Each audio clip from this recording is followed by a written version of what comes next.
So my interest in global internet norms and speech norms has to do partially with the idea of Wikipedia itself. So how many of you here have used Wikipedia? Okay, you are probably lying if you're not raising your hand, because if you search anything on Google right now, almost anything you Google, one of the first 3 results will be Wikipedia. So even if you haven't gone to wikipedia.com, you've probably seen the search results. So here in the US, Wikipedia is something that we all almost take for granted. We think it's part of our lives, and we can always rely on it. And we tend to believe that the information we see is probably accurate, whether it's about something mundane like the history of the folding chair, or it's about something politically sensitive, like the Donald Trump administration, for example. We think that the information we see is probably accurate, probably open, and probably freely accessible, because those are the internet norms that we in the US are used to. So today we're talking about China's internet policies. And the title for this is The Great Firewall. The Great Firewall, of course, is this play on the Great Wall of China, but dealing with the ideas of the sort of censorship, the content takedowns, and the filtered access that Chinese residents have to the internet while physically within China. The norms are slightly different there.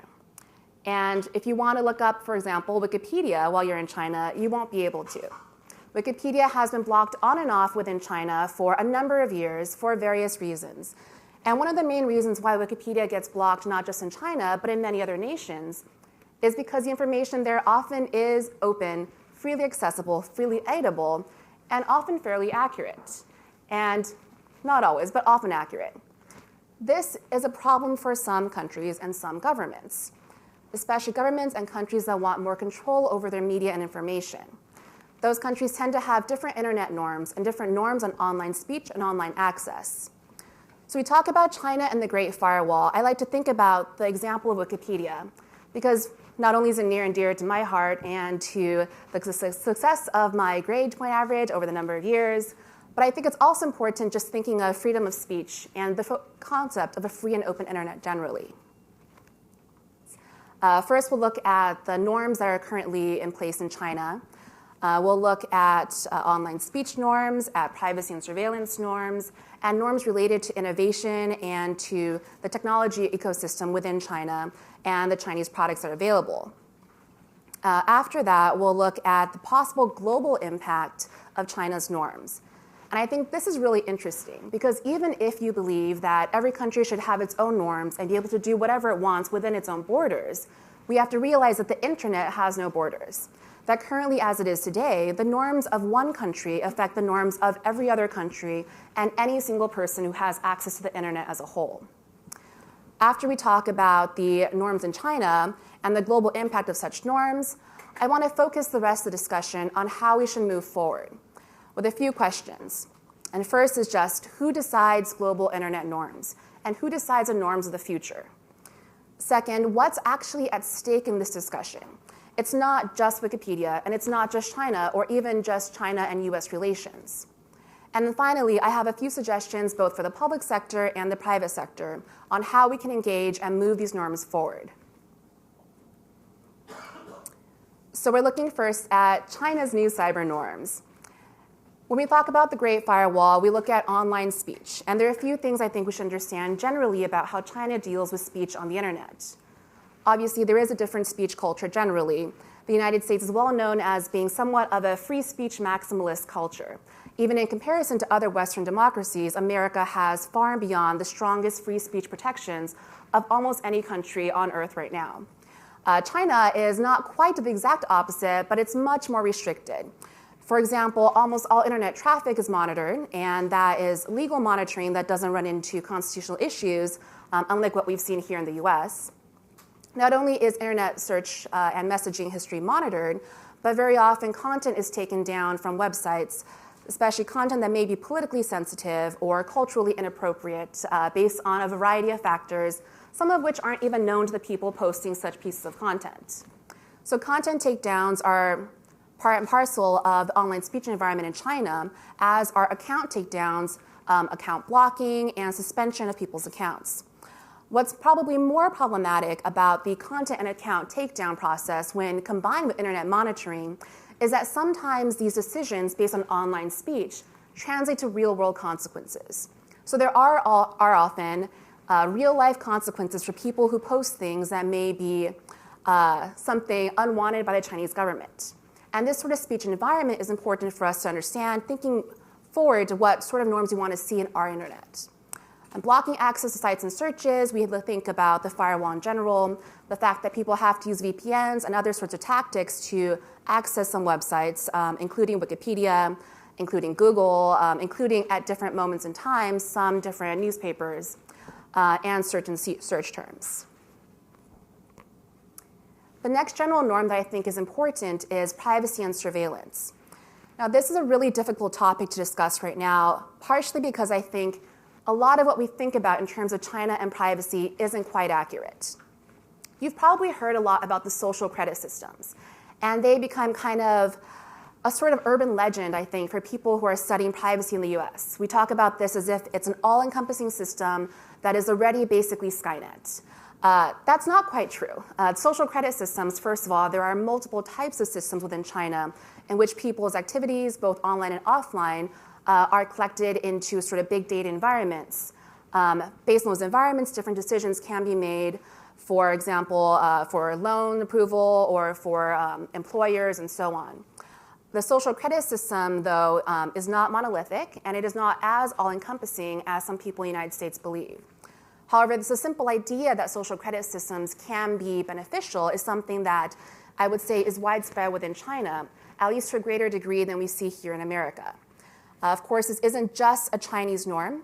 Here, too, we have many companies and many government initiatives that take in our data and use it in a variety of ways, often making decisions based on your data that can be very important. For example, your credit score is based on a huge, vast amount of data that many of us don't even think about as being collected at any time. But that's one of the norms in China we think about. This idea that privacy maybe can be more easily traded for consumer benefits or for citizen benefits. We also have a lot of biometric data collection. And what's interesting here is that this happens at such a scale that we don't even see here, partially because the regulatory regime makes it much easier to use facial recognition, for example, or gait analysis that's analyzing the movements of people walking. There are many systems within a sort of smart city environment that can, for example, recognize people who litter or people who jaywalk. And in one fun example, one city created a system that recognized people who did jaywalk and then shamed them publicly by putting their photo on a big billboard. So that's the kind of thing that is possible with facial recognition, which we may or may not want to have here.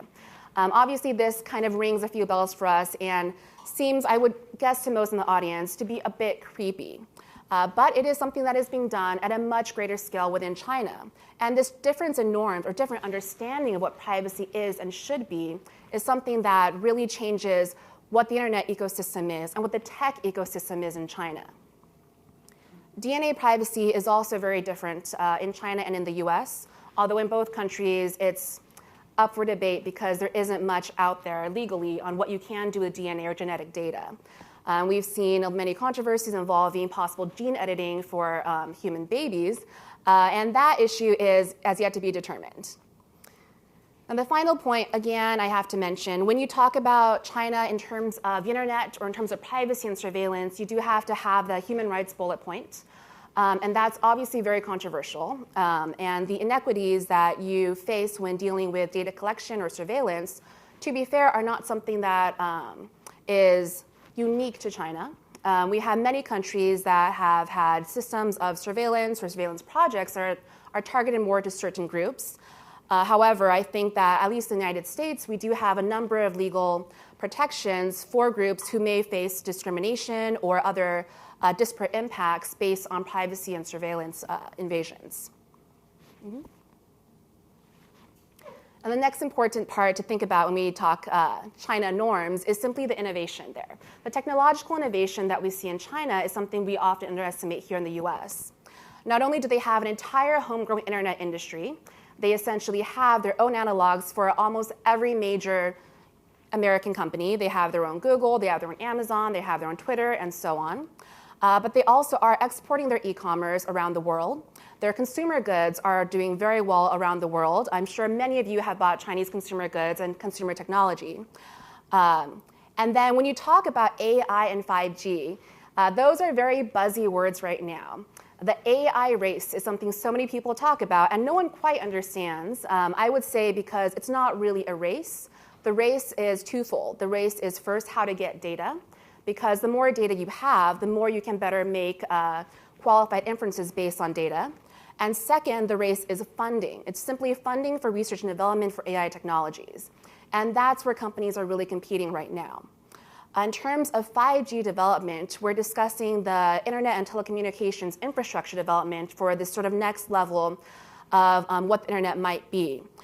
And here we have some issues with possible competition in terms of where you're getting technology for infrastructure development, who is actually supplying the technology, should we have import or export controls, and so on. But these are just a few examples of the technology industry right now that is, quite frankly, booming in China, and for a variety of reasons, one of which is that when you have a more controlled economy, you can selectively support certain industries. And that can create growth in terms of R&D, growth in terms of marketing, and so on. So those are some of the innovation norms we're seeing coming out of China. The next section is talking about the global impact of these Chinese norms. So first, obviously, we talk about innovation, we have to talk about competition. And that's something many people here in DC can be worried about at times. We've seen US companies try to enter the Chinese market. Recently, Google got into a bit of hot water when it was found out that they had plans to create a censored search engine for the Chinese market. This was nicknamed Project Dragonfly. Now, this project was problematic because until then, Google had not ever created a search engine that was censored for any government's requests. And in the past, they've actually pulled out of China due to the government requests to censor certain search results related to certain search terms and so on. We see various companies, Google, Facebook, et cetera, try to enter the Chinese market.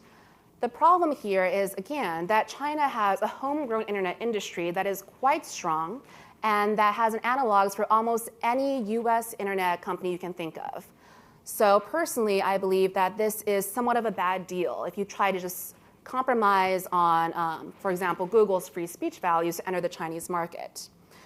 We also have competition over consumer products and services, again, the AI race, and the issue of 5G infrastructure and infrastructure development. The question there being how much technology should we be importing for our critical infrastructures? Yes. Cybersecurity is also an issue on a global scale. When you import the technology of one company or one country, you'd get with it the cybersecurity risks that that company's products may have. And one issue people worry about is that many products that are coming out of China or that services that Chinese companies are providing may also include backdoor access for the Chinese government. This can be problematic for many reasons. Even if China is not viewed as an adversary, the simple fact that there is backdoor access or there could be backdoor access could lead to a cybersecurity threat generally. Because the more gaps in cybersecurity you have, the more openings there are for bad third-party actors. So the issue there is supply chain dynamics. If there is one faulty product within your technology ecosystem, within your infrastructure system, then you have cybersecurity gaps. And finally, on a global level, China's norms are important because they impact the world's norms. Now, first, we've seen a number of laws within China that seek to protect the Chinese economy, which, again, not unique. Every country has this to some extent. You have data localization laws, for example, that request that companies that want to operate within China or operate with Chinese citizens must have data centers physically located within China. This happens in many countries, but this is one way to protect the Chinese economy and to exert more control over foreign companies entering the Chinese market. Furthermore, Chinese technology will in itself create Chinese norms.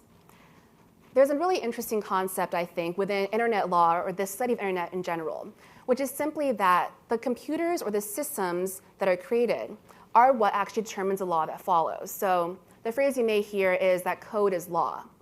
When you have technology systems built in certain ways, you create certain norms for what develops from there. For example, in the past, we've seen that the internet or internet norms were generally created based on US speech norms. And this occurred because the internet mostly developed within the United States.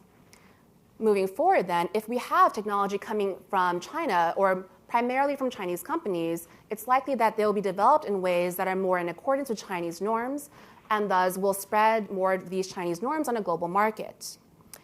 And finally, something I think is really important but often missed in these discussions is the idea of spreading soft power through international development and international aid. We've seen many countries receive technological aid as well as funding for technology from various parties.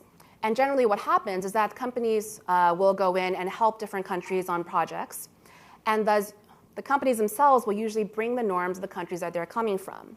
So if a developing country, for example, is trying to set up its own internet infrastructure, they'll likely go with the internet infrastructure of whichever country or whichever set of companies is most willing to help or give aid. Through this manner, you actually can spread global norms, I would say, much faster than simply trying to balance between different companies in a sort of AI race or in a competitive market race. I think soft power international development is something that really works on a more long-term but quite vast global scale. Yes. So moving forward. This is where the bulk of the discussion begins. What should we be doing moving forward when we have clashing norms? And the first point is simply that it's not an East versus West debate. The internet, as I mentioned, has no borders. And what we're discussing right now is the future of the entire internet and technology ecosystem, which is necessarily global. This includes the global South. It includes countries outside of the US and China and the EU and so on. It includes countries where mobile access is still quite limited. We're looking at how we can determine what the norms should be for the future of the internet and for the future of the world in general. So a few of the clashing norms. We've already seen that there are some clashes in what we consider to be free speech or free expression norms, as well as what we think about when we think about privacy, surveillance, press freedoms, and just generally the concept of global Western-style democracy. These clashing norms are difficult to reconcile, but are some things we have to think about when we try to think of the future of what we should have in terms of global internet norms. Next. So who decides global norms? Now, there are people who devote their entire lives to studying this in any sort of field, right? Norm development is its own study.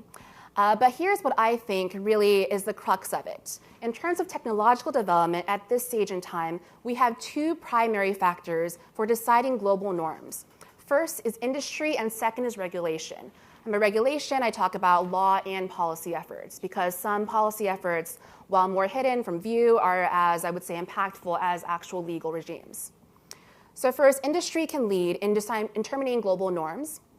As mentioned, the early internet was mostly development coming out of the United States. As such, we created the internet sort of in our own image, a free and open internet where the ideas were that people should be able to say whatever they want, to post whatever they want, to create their own websites and so on in a sort of open environment. We had American technology, American companies, and therefore American norms. However, even though industry can lead in creating norms, law and policy can control the spread or management of those norms. We're seeing that now with the current state of the internet. For example, with privacy regulation, I think we're seeing a lot of movement coming mostly from the EU, determining what the global norms for privacy should be. And this is something that I think has gotten most attention through the new passing of the GDPR, the General Data Protection Regulation. So the EU's GDPR is an effort from the EU to protect what they believe to be the inherent rights of privacy.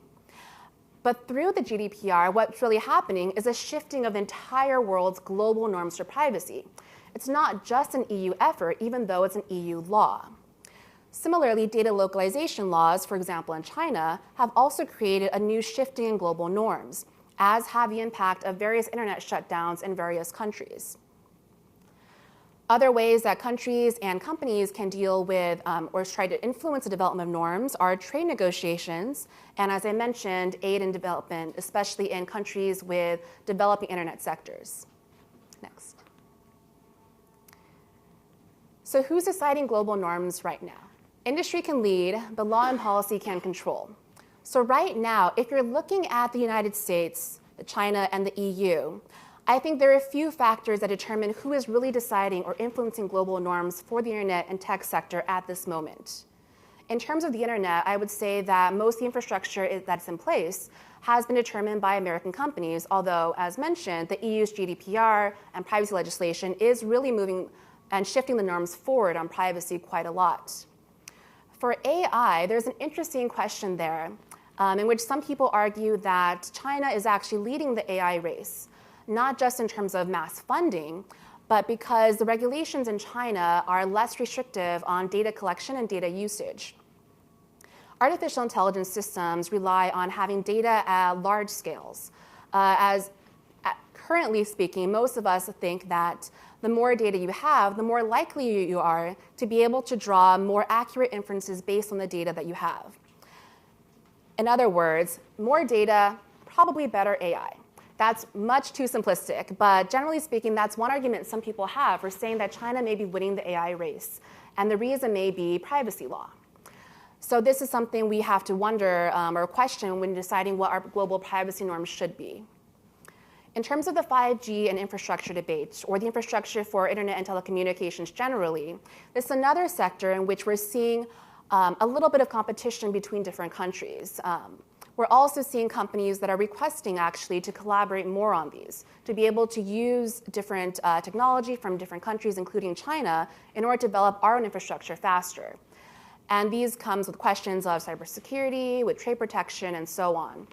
But there are debates about who is actually leading on the creation of norms in those sectors. In terms of laws, we have very different legal regimes within these countries and regions. Within China, there is actually a growing body of law on the internet law, privacy, the cybersecurity regime, and so on. There's a growing body of law, but most of the law actually, I would say, is not quite in line with what we would consider to be the current state of internet law within the US or the EU. The focuses are very different. I would say that within the US and within the EU, the focuses more are on protecting citizens from government invasions of rights, as well as protecting consumers from corporate invasions of rights. In China, we have more of the latter and less of the former. So there are many regulations that protect citizens and consumers from corporate overreach, from corporate misuse of data, for example, or general consumer protection in terms of fraud and things like that. But there are fewer restrictions on government surveillance, government use of data, and what we would consider to be free expression and free speech. And of course, trade negotiations like the current negotiations that are happening in terms of technology can often change how norms develop. For example, when certain parts of laws are unhelpful for companies, countries can often negotiate around those within the trade negotiations, even outside of the main legal process. And finally, again, aid to developing nations, I think, is very important in terms of moving shifting norms forward. And here, at this moment, I would say China is leading further than the US by putting a lot of aid into developing nations, specifically where technological infrastructure is maybe lacking. And this is something that the US has not done to the same extent, at least in recent years. Next. So what's at stake? And the first bullet point I have here is splinternet.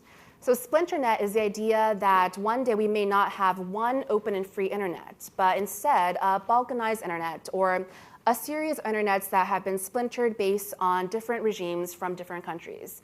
That, for example, China may want its own censored internet where its citizens can only access Chinese websites or websites approved by the Chinese government. Russia may have its own internet. The US and the EU may have one combined internet, and so on.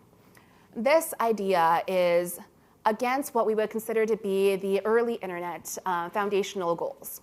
The ideas then were that we would have one free and open internet to allow for the exchange of information, to allow for collaboration, community, and so on. These lofty goals may seem a little archaic right now when we have these big companies that are controlling much of the internet infrastructure.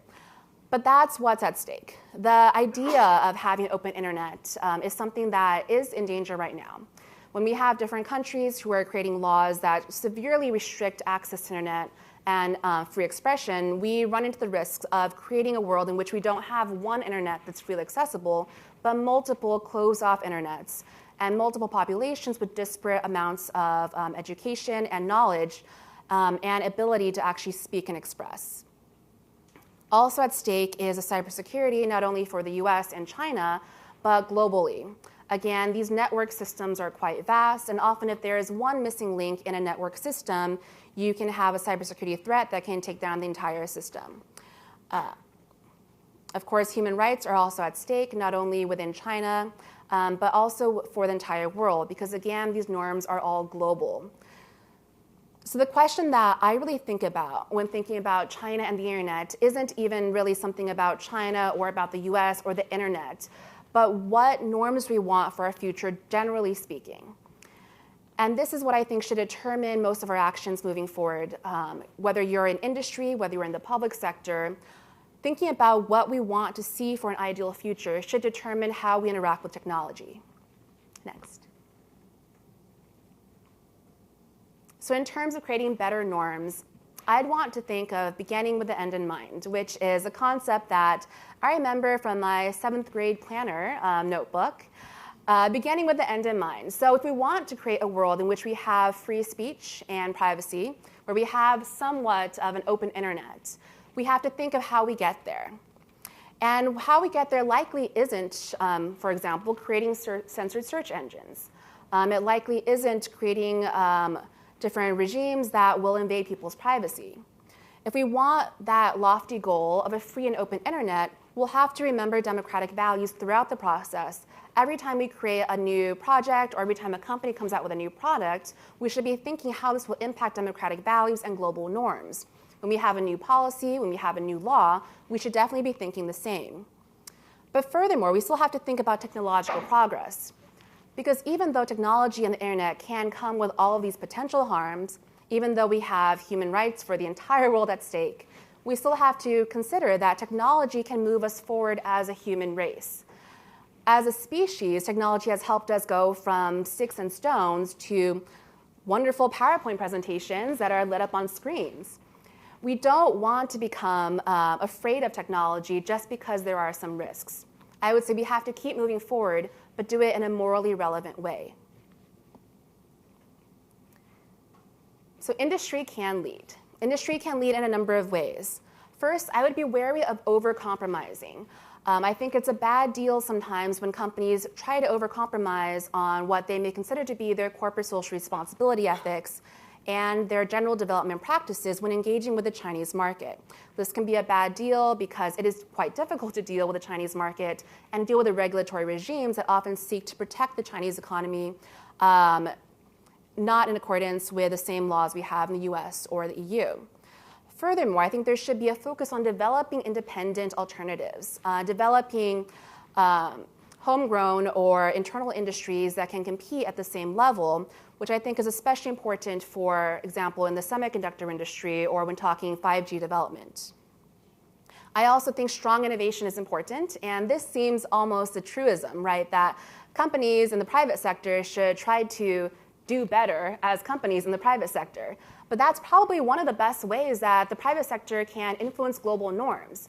If American technology continues to be a strong standard for the technology industry as a whole, then we'll be able to have those ideals of free speech or privacy because the companies hopefully will be developing products in line with what we currently have in terms of our legal and policy regimes. And finally, I like Google's no longer existent but past motto, which is simply don't be evil. Corporate social responsibility is sometimes a catchphrase and it's sometimes a little buzzy. But I do think that if you work in a company, you should try to think about the impact of your actions and the impact of your company's actions, not just on the bottom line, but also on these global norms.